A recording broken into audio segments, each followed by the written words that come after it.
Okay, guys, welcome. Our 2024 real estate market forecast is right around the corner. We've actually set a date of May 29th. We'll get the venue and all the rest of that out later. However, today we have a very special guest in studio, Adam Schwarz. How the heck are you, dude? I'm doing great, man. I appreciate us finally trying to get down. It's been only 6 months. Yeah. It's been 6 months and like 3 times where I'm like, hey, are we still on today? You're like, no, I'm out of town. And then you text me, are you in town? I'm like, no, I'm out of town. I know, it's crazy. Well, we were talking before. I've got people I've been trying to interview for 3 years, and I generally think they want to do it, but anyway, it's tough. So. It's so much harder than when people see this.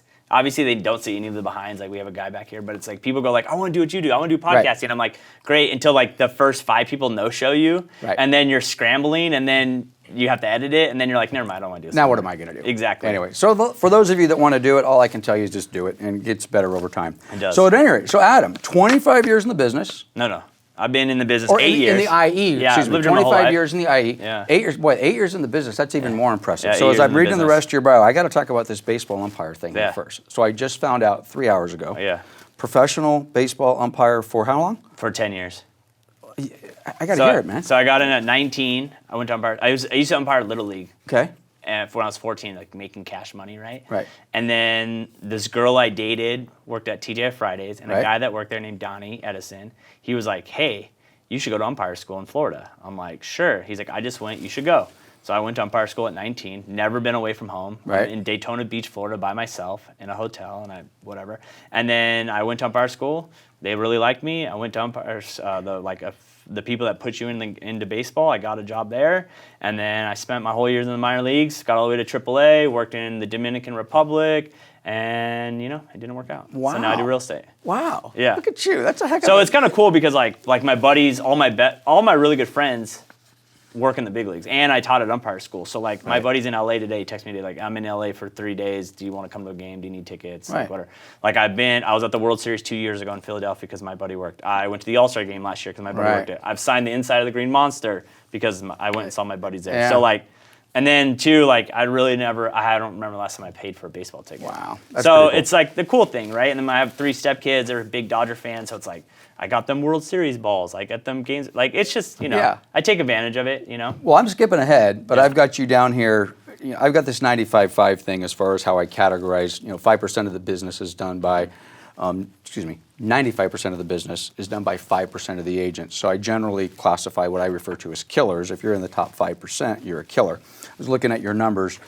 Top 5% doesn't. Then I even put down, he's in the top 1%, and then I looked at it again. No, you're in the top 1/2 of 1%. Yeah. Which I don't even know what percentage of the people get to be baseball umpires. It's really such a small. There's only 72 in the world. Right. So it's such a small number. Right.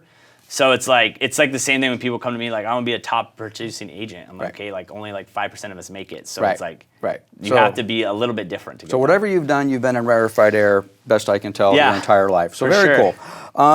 So again, I put down here, I actually know you more by reputation than I know you. Yeah. We have a lot of the same friends in the same circles, and it's more times than not, your name comes up when you're not there. Oh, I'm like, good or bad. It's generally good. Yeah. I mean, there's always little bad. So For there's going to be sure. some haters out there, but it's generally good. So I was like, okay, we got to get together. I was running your numbers, 43 million GCI or gross sales, not GCI, gross sales volume in 2023. 63 transactions. Yeah. You are not a team. No, I'm a sole agent. Yeah. Wow. Yeah. I have 2 assistants, and then I have a videographer. So literally, like, and I have builders. I work with builders. I work really hard to get in that little network, right? Yep. So for us, it's like just taking care of like so many little things and everyone knowing their piece. Where we're starting to build a little bit of a team just because we need open houses and people to do those things. But like transactional business is much. It's you. Yeah. And you got to figure it out. What's funny is I laugh all the time. I really don't. It's not that I don't work a lot. I just don't. I'm not physically in the office anymore, like as much. And I've leveraged my people. I'm very hands off now, and I only step in when I really need to. Right. I really have the whole mindset of like I'm a doctor, and everyone else is here around to take care of the client, and I step in when I need to step in. Yeah, you step in. I'm assuming you're the front guy. You go in, you close the business. I'm the front guy. I'm the guy that goes on listings. I'm the person that like we have a rule with my assistant. They'll never make a hard call. I never make an easy call. Yep. So if it's bad news, I will never force someone like that to make that call. I will make that call, but I haven't sent an email in probably 5 years, 6 years. Well, yeah. wow. For those real estate, and by the way, I have a bunch of different audience members for the forecast that I do. I don't know what percentage of it is agents, but for those agents that are watching this, your assistants never make the hard call. They never make the hard call. Okay, you let them. You make all the hard calls. But I never make a hard call, or I never make the easy call. You never make the easy calls. Right. I never. If it's an easy call, that my team knows that I don't answer easy emails. We put everyone, our clients and me, all in group text. Yep. So I also do not answer easy text messages. If it's, but if it's a hard answer or a hard thing that needs to be explained, like appraisal comes in low, maybe repairs, maybe they're questioning fees, maybe something like that, I will never pass that thing off to one of my agents or one of my assistants because I'm the one that makes the money. Well, this is how you get to the top 1/2 of 1%, because not only do most agents, they don't make the call, period. Nobody makes the call.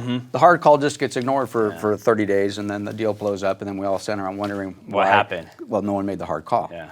Okay, well, wow, I love that. Well, again, as doing that much volume, as a single guy or non-team, obviously got some support Little staff. support staff, That's big. I relate to that. I mean, I've done numbers. I'm more of a broker-owner style now, but I've done those numbers before, and I know what that takes, and that's no small feat.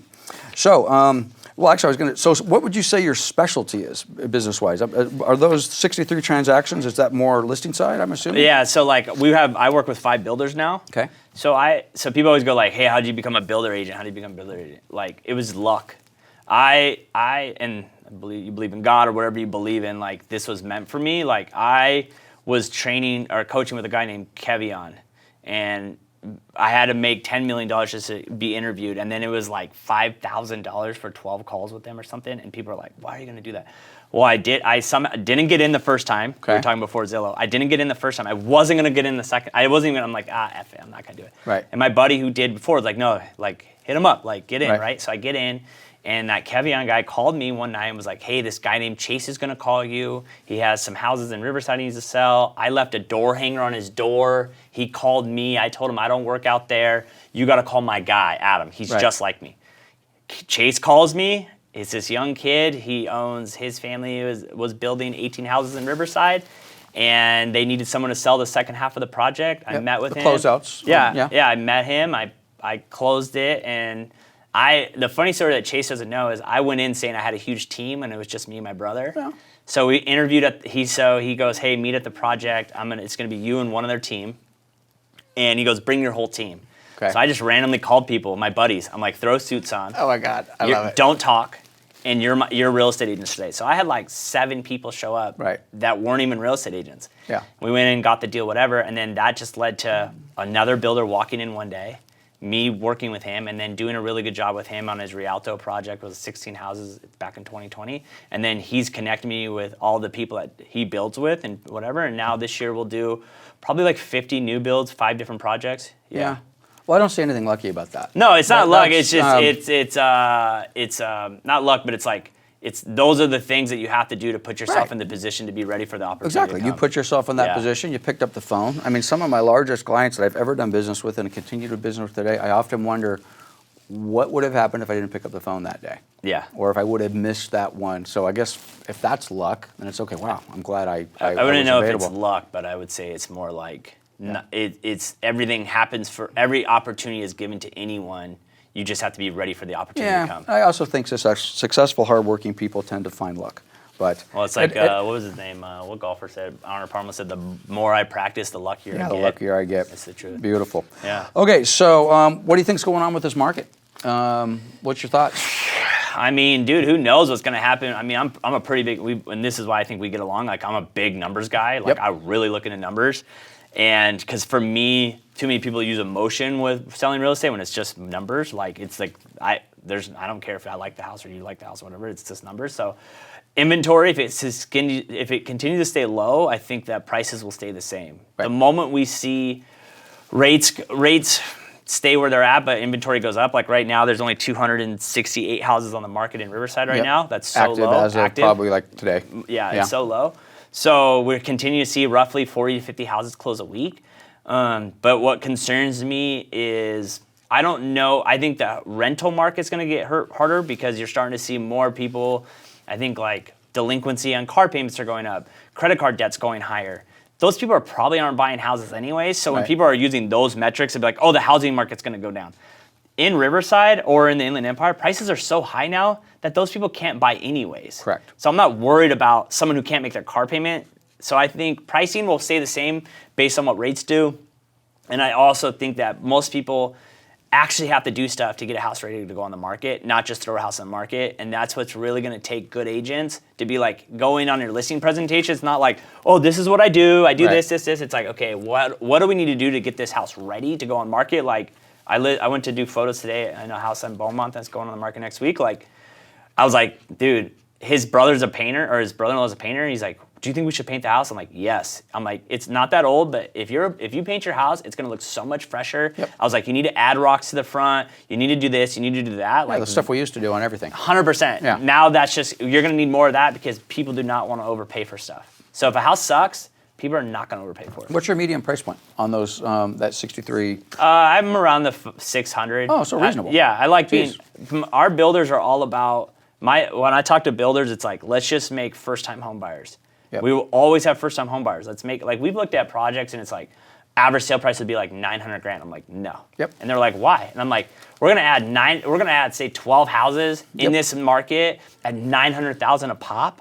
I can maybe find 1 or 2 people that want to pay that. I can't find 12, but if we drop down to 600, I can find plenty of people to buy 600,000. Yeah, If we make good product, and we don't give a lot of options. We just make good, simple product That sells. that sells. God forbid. We keep single stories. We keep it 1,800 square feet to 2,300 square feet. Our main goal is first-time home buyers. Well, that's a business plan that works. I have some friends that may be watching this. I've been spending some time out in the low desert, Indian Wells, Palm Desert, et cetera, et cetera. I looked at 2 brand new housing tracts in small builders. Well, actually, maybe not so small, but smaller tracts. Both in Bermuda Dunes. One of them 900 to $1 million and above. Yeah. And another one, walking distance, 600. Who are you going to go to? Well, so the $1 million track, you could feel it. You could feel, oh my gosh, I think we missed the price point. What are we going to do? The $600,000 track, which just opened, I think they have 50 properties to sell. Weekend 1, 8 of them on the board. Dude, I taught. So it's exactly what you just Every said. seller and every builder or any person that's putting their house on the market, I'm telling you this, just emotionally wise, like sitting on the market, like I have 2 new builds right now that have been on the market 135 days.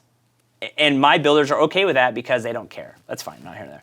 But nothing is worse when you want to sell your house and you get to week 2 and Yep. week 3 and Yep. week 4.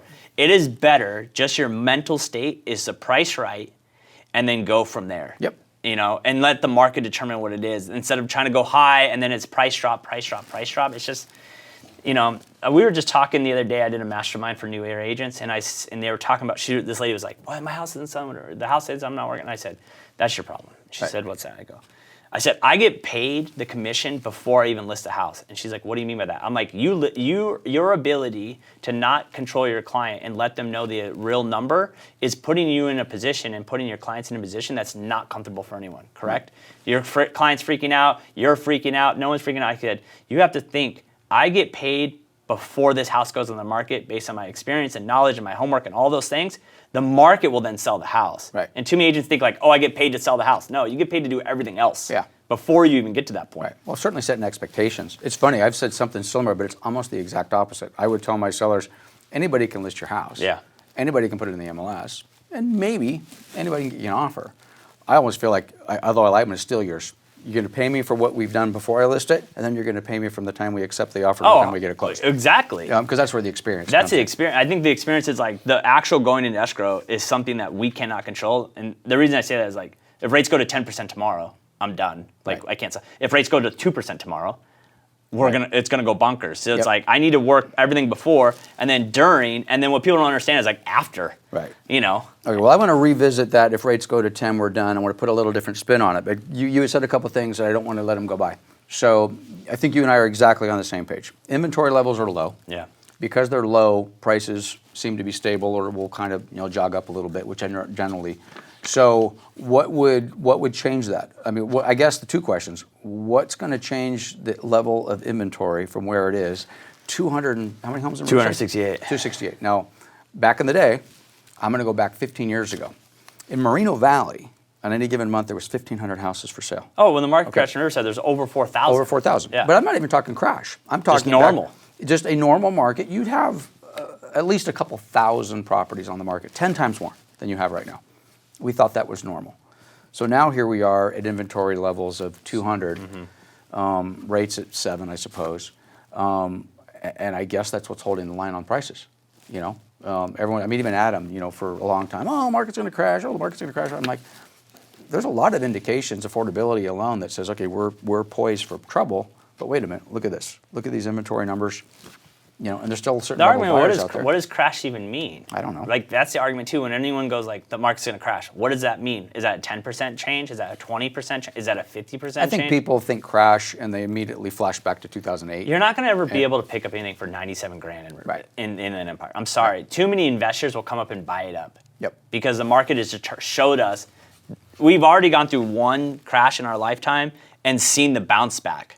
So people know it will bounce back. Right. So the moment what consumers don't understand, sorry Adam if you're one of them, but like, oh, he's a total pain in the ass. The moment prices get so low where investors think they can grab it up and make a deal, you're never getting that house. Right, it's gone long before. Gone. Right. So it's like, if you're waiting as a normal consumer to buy a house when the market crashes, you're going to get outbeat by investors anyway. I don't even think the normal consumers are even looking at that. I don't think they're courthouse step types. So I don't think they're the type that think they're going to get a great deal. I just don't. I think I don't want to get hurt. Yeah. I don't want to buy it here and then have it come to here. I saw that happen to my mom and dad, or I saw my brother lose his house, and I think there's just a certain amount of psychology that people, you know, especially younger folks, they flash back to what their perception of the crash was, or the great real estate depression or recession in 2006, 7, 8, 9, 10, 11, 12. To me, it was lasted 6, 7 years. In some ways, I still feel like we're in it.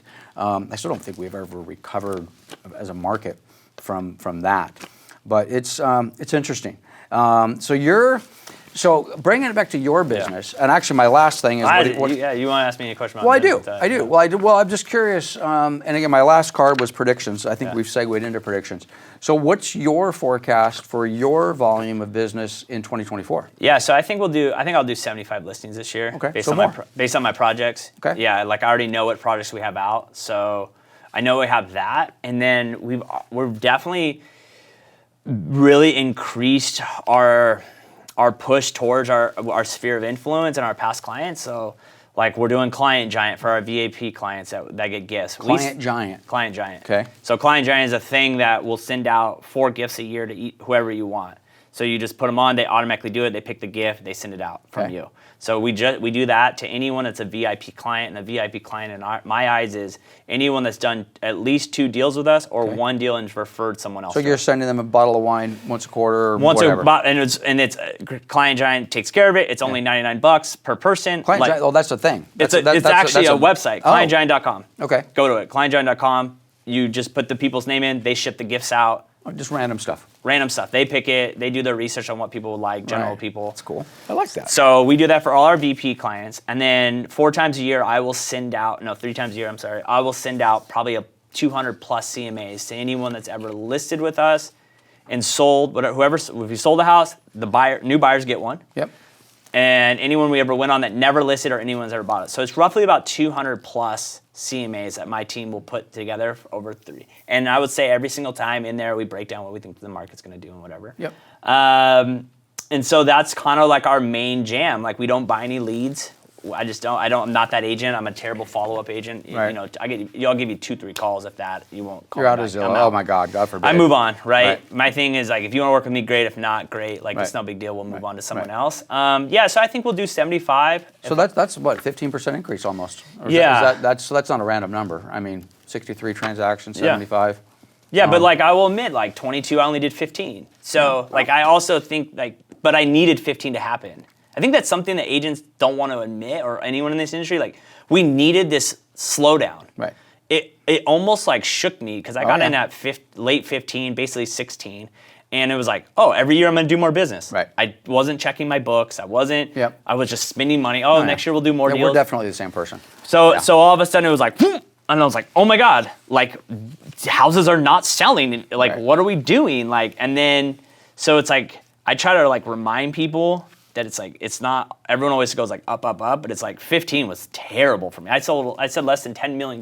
Right. And my overhead was. But you understand, that's why, again, this is why the guy's a top 5% or top Yeah. 1%er. Most agents in our marketplace would give their left arm to do $10 million. For sure. That puts you the top 5 agents of any given office. The throw a issue dart is, at the I don't board. think people, this is a great question for you. Like, do you think the standard agent says, oh, I want to do 10 million, No. and that's, or even 6 million, or even 2 deals a month? Let's go 2 deals a month. Do they even have the ability to manage those 2 deals a month? No, not even. And that's the hard part, is like, people go like, I want to do that. And I'm like, you wouldn't even be able You to have no handle idea. it. You have no idea what it takes. I don't know if your plan at any point, probably not, because you're too smart for this, but we own and operate 4 offices, 200 plus agents. I respect the been- crap out of you. I never would want to do that Well, because it takes a special Well, I'll tell you person. what, I'm going to come to your podcast. Yeah. We could do 3 hours on whether that's the right business decision. 100%. The real estate business on the brokerage side is broken. It's been broken for a long time. But let's go back to your thought. I've interviewed thousands of agents.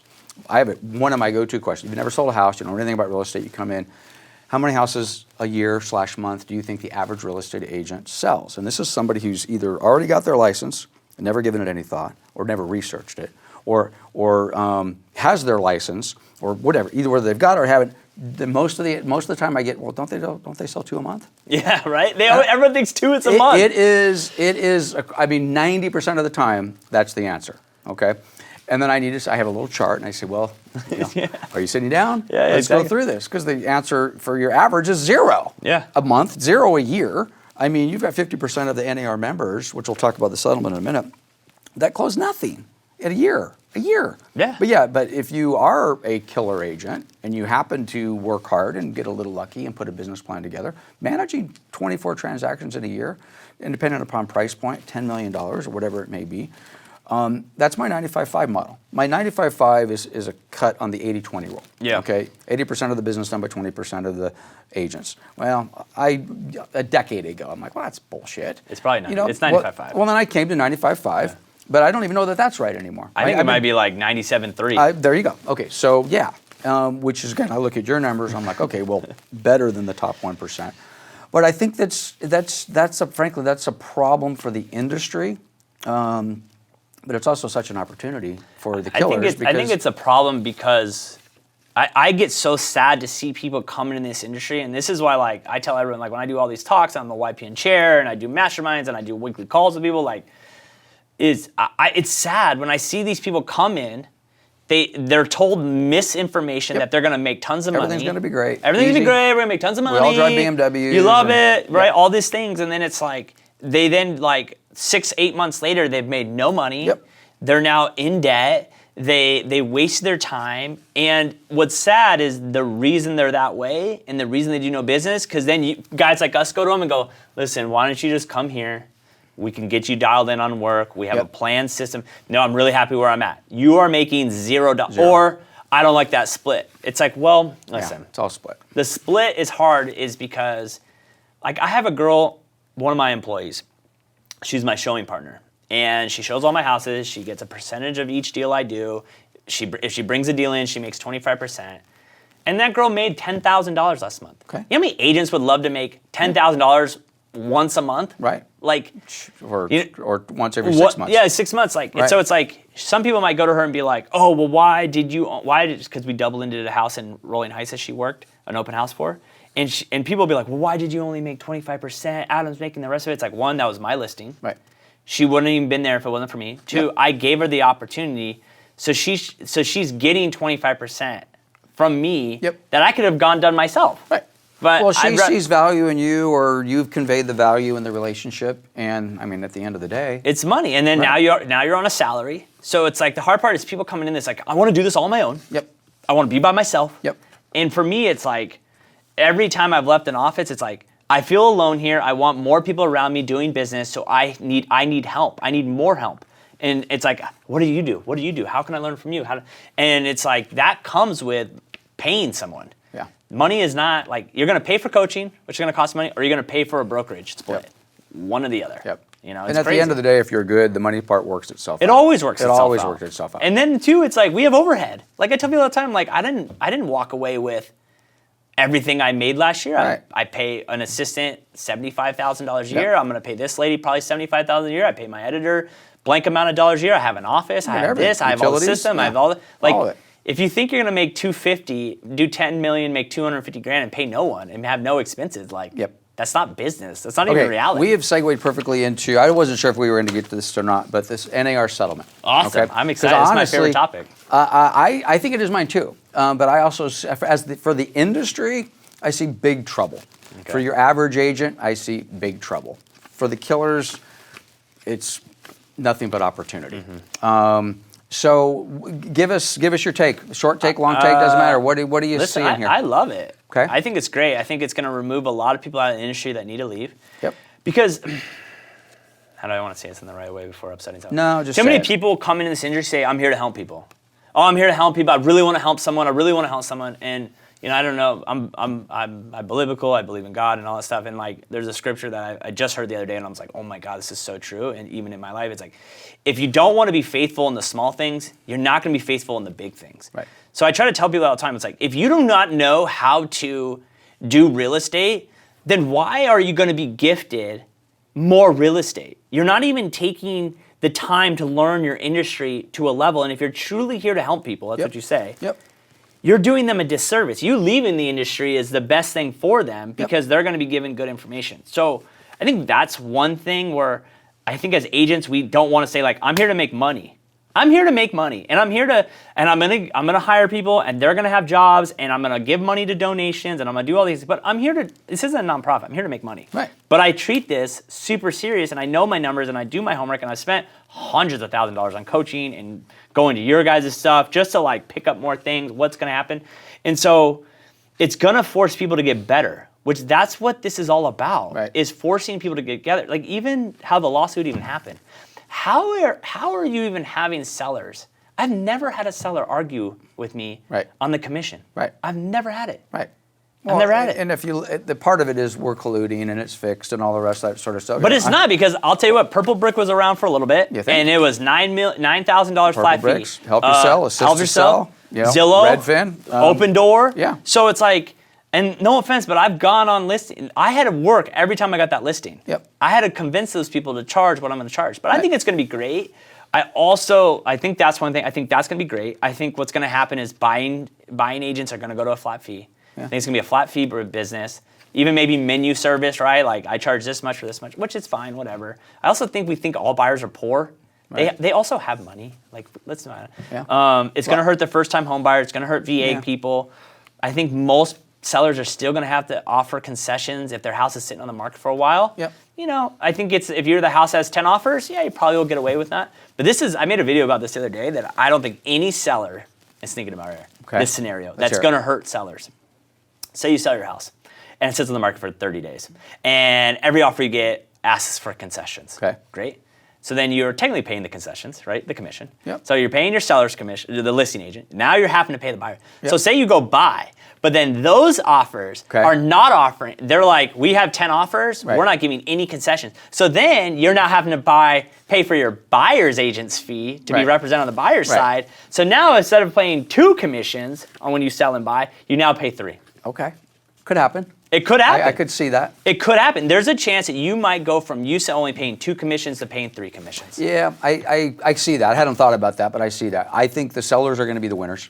I ultimately think sellers will pay less money, even if there's just leave the percentages out of it. But what if inventory skyrockets up? Well, then that changes everything. 100%. Yeah. The sellers will win in this market. Correct. If the market shifts and now you're having to give concessions, the problem is running numbers. 33% of deals last month in Riverside had to give concessions. Yep. Already. So let's add up. So that was 33 buyers that couldn't afford to buy the house without seller giving concessions. Now you're going to add even more concessions and maybe more deals that somehow it's going to be affected. I think the houses that suck where investors come in, they're going to obviously pay less. I think buyers are going to go to listing agents a lot more too. Yeah, I think. But they've been doing that also for decades. Yeah, but now you're not going to go to your mom's aunt because she's going to kick you back 10 grand. Well, let's hope not. Yeah. I mean, but the thing is, I agree with everything you said, with maybe one exception. It sounds horrible. I mean, I own the offices, I'm recruiting, and none of this doesn't apply to any of my agents, of course. But I don't think that this pressure really is going to drive a significant number of people out of the business. Having said that, Art Carter, CRMLS, is budgeting, I don't know what the number is, but it's not a small number. Do you think if the fees went up, if we lose people and then they have to raise fees I've been to keep saying up? that for 2 decades, sitting on the board of IVAR. Let's raise the annual board membership fees to $3,000. Drive them out. Oh, you can't do that. That's not fair. Which, by the way, is ridiculous because we're a nonprofit. We don't need to do that. But the thought would be, let's raise the level of professionalism.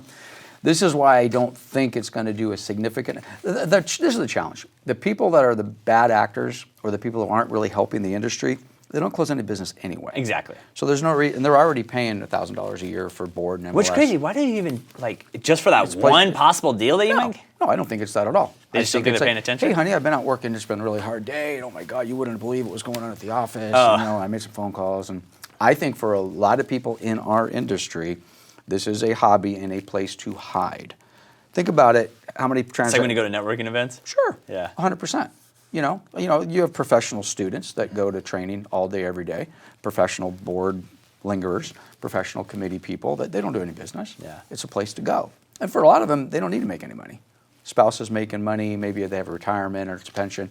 It is truly a hobby, and it's somewhere to go and says, hey, what do you do? Oh, I'm real estate. Yeah. I work for ABC Realty. So if that's 50% of the business, well, they're not going to leave.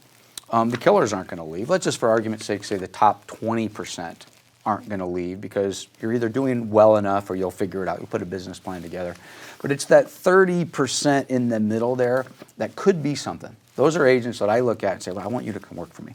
You did 2 or 3 or 4 deals last year. Maybe you did 6 deals, and you're right on that cusp of maybe breaking out into something great. If they're not positioned right, or if they don't have a plan, those are because they need to make money. They need to make money. They need to make money. Do you think less people are going to come into the industry because of the headlines and all that other stuff? Because you're not going to be able to run down. You know what I mean? I do. I guess time will tell. I've got some friends up in Washington State, and I can't remember the name of the MLS up there, but they've actually implemented what we're talking about already. It's the Northwest MLS or whatever. And I talked to them, I'm like, this is going to be pretty interesting. It's going to be fine. We've been doing it for 18 months. I'm like, what? Stripped it out of the MLS, working the commissions, negotiating the commission on every deal. And he's like, materially, there hasn't been much of a change. I'm like, oh, okay. Unfortunately, that's a problem because the Department of Justice seems to want to change. They're looking, there's something at the Department of Justice or someone at the Department of Justice that just thinks we are just totally overvalued and they want to change the way we do business.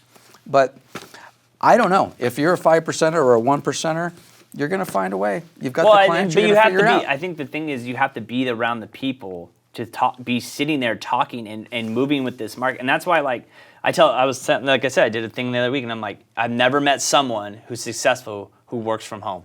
Unless they were already successful and then they moved to working from home. Yep. But people always are like, what's the secret? I'm like, I worked for Murray Real Estate in Riverside. Oh. Rob was a great broker to me when I first started. He was there every day, and I was there every day. Yep. I was there every day. I went there every single day, and I just sat there. And I listened to these people, and then Rob was gonna go show a house. I'm like, hey, can I go with you? Just to see how to show a house, or hey, we're gonna look at this flip. Can I come with you? Yeah, let's go. Yep. What's going on in this deal?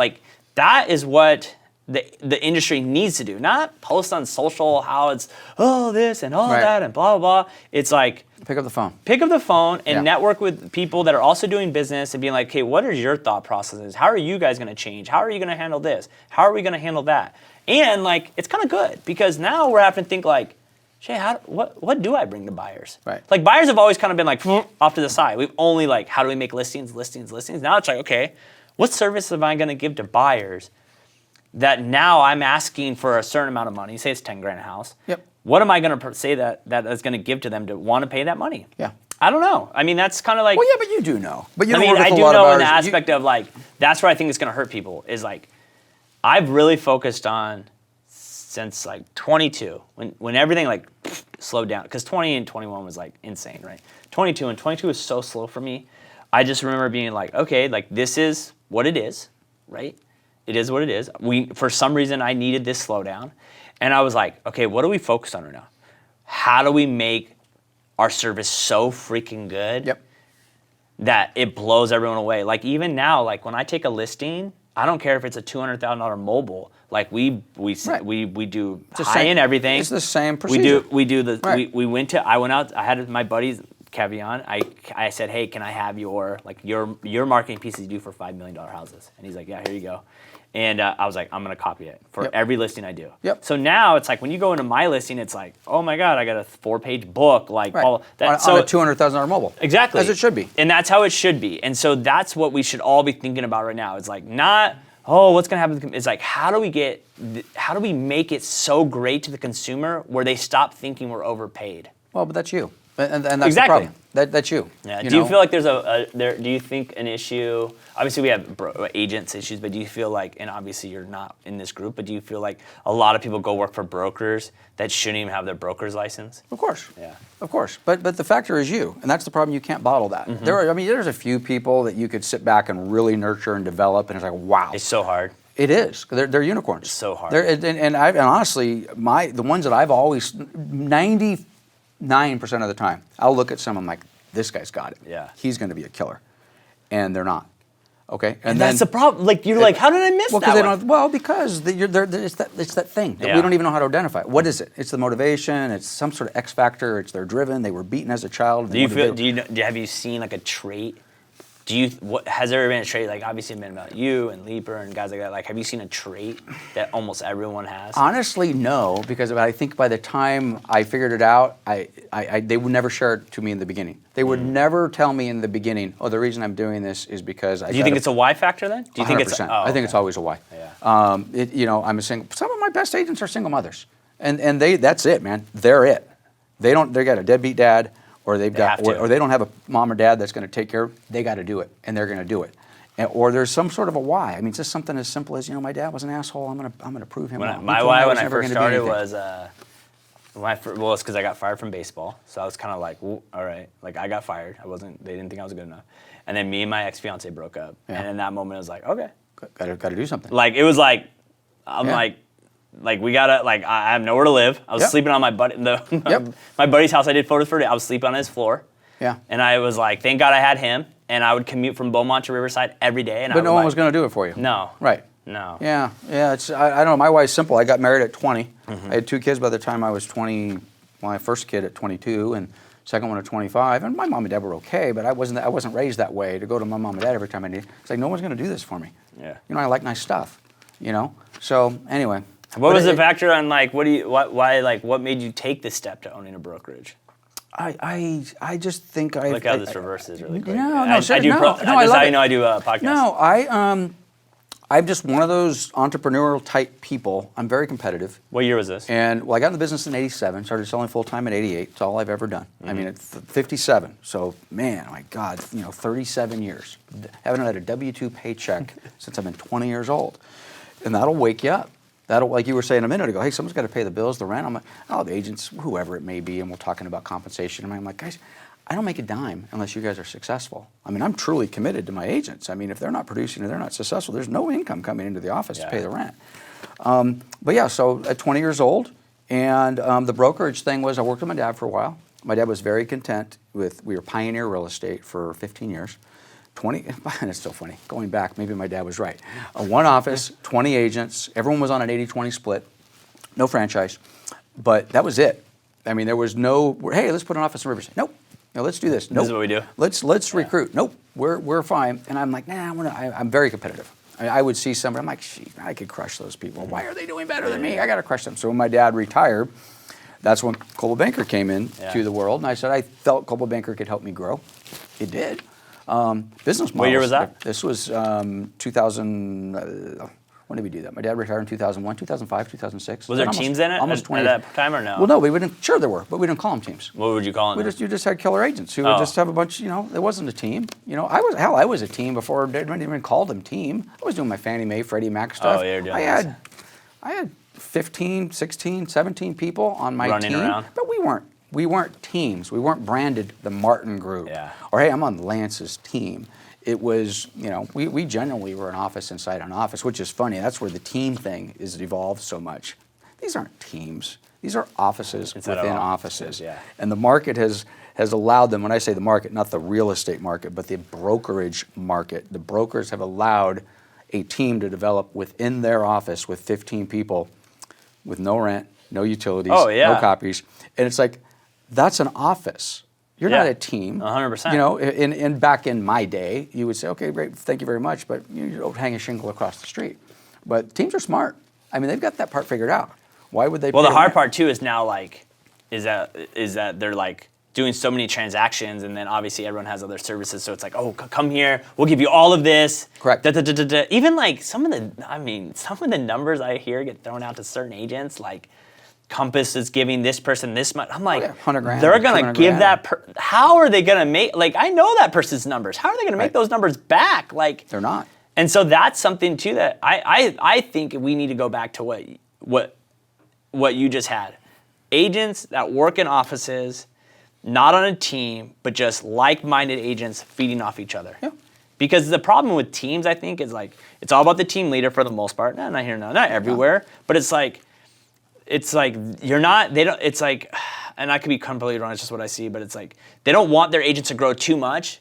They want them to stay in this little spot, and it's like that's not going to help them in the overall bit. Like, you should want your agents to grow and do a lot of transactions, and then hopefully they partner with you, or they stay with you, they see the value in you, or not. I mean, it's just too many agents don't want to do this. I just laugh. I'm like, I talk to agents all the time. I'm like, why don't you just come work for me? Not work for me, but just let's team up. Let's just split the cost. All the systems, you know how much everything costs. Yeah. I pay for all these systems anyways. Yep. You could bring you in for nothing. Yep. Let's cut my overhead in half. And we'll just transition everything, and then I'll tell you what I'm doing. You tell me what you're doing, and we just become a powerful force. I'm not worried about losing business to you. You shouldn't be losing business to me. Right. It's not that big of a deal, but too many people are like, nope, I want to do this on my own. I want to do this on my own. I want to do this on my own. I do think we're in for a major change in the brokerage business, and I don't think it has anything to do with the NAR settlement. What do you think is it? I just think that and again, I'm a Coldwell Banker guy. Yeah. You know, and I love Coldwell Banker, and I've done very well with Coldwell Banker, and they're a great brand. But you know what? So is Keller Williams. You know, sorry. You know, so is Remax. I mean, they're great brands, but things are changing. I mean, when I look at my top agents or top teams, and they are marketing themselves or a listing, and all I see is a logo that says the Martin Group, and I'm trying to find where's the Coldwell Banker logo? Where's the Coldwell Banker logo on this? And it ain't there. But heck, they're in my office and they're paying their fees. And that says a lot, and that's not new. That's been going on for a long, long time. But I think in the world of branding and social media and YouTube, everybody wants to be the star, and they want to be the star in front of whatever the brand is.